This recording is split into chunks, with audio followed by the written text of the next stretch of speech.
In ancient Judaism, certain mysterious angelic beings are called watchers. They are given such a name because they are perpetually vigilant, always attending to God in heavenly worship, always keeping watch over the affairs of earth, and they never ever sleep.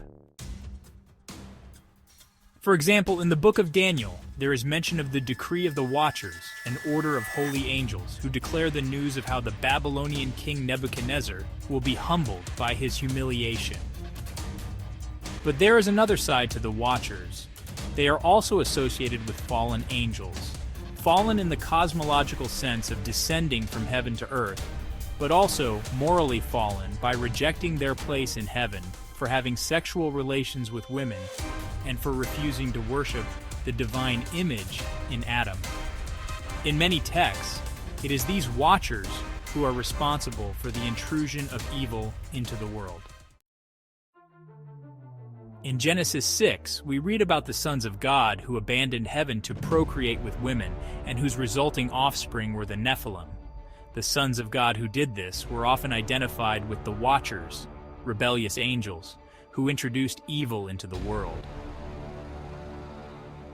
In most retellings of the story, when God is alerted as to what these fallen Watchers have done, lusting after women and teaching humans how to make idols, they are sentenced to divine judgment and kept in a subterranean prison until the appointed day of destruction.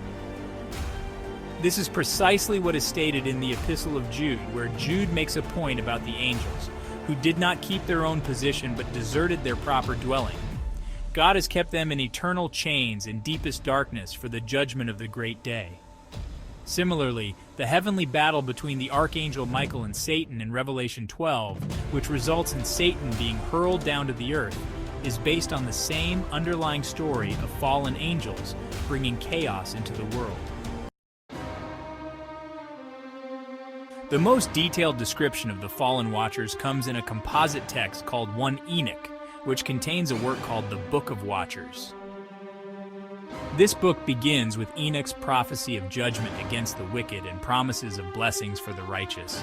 It then describes the fall of the Watchers, angelic beings who descended to earth to pursue the daughters of men. Following Genesis 6, these Watchers fathered giant offspring called Nephilim and taught humans forbidden knowledge about war, magic, and heavenly mysteries. As a direct result, God sends the archangels to punish the Watchers and their offspring. The archangel Michael is instructed to bind the Watchers for 70 generations until the final judgment. The Book of Watchers then recounts Enoch's heavenly journeys, where he declares oracles of judgment against the Watchers and explores various heavenly realms. Scholars see many parallels between the Watchers and various traditions about angels, demons, and spirits found in ancient Near Eastern narratives and Hellenistic mythology. Debate occurs on whether the Watcher tradition grew organically from Genesis 6, or whether it was spliced and supplemented with external influences.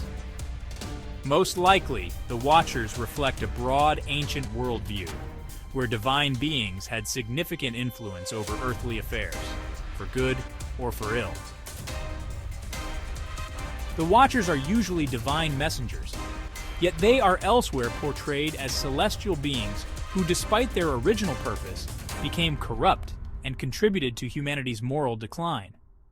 Or else, they are divine beings overstepping their boundaries and are destined for a retribution which is bound up with divine justice and the eventual restoration of the created order. In a nutshell, the Watchers are celestial beings who explain the intrusion of evil upon the world, heavenly beings who rebelled against God and induced humanity to do the same. Thanks for watching. Don't forget to like, subscribe, and leave a comment.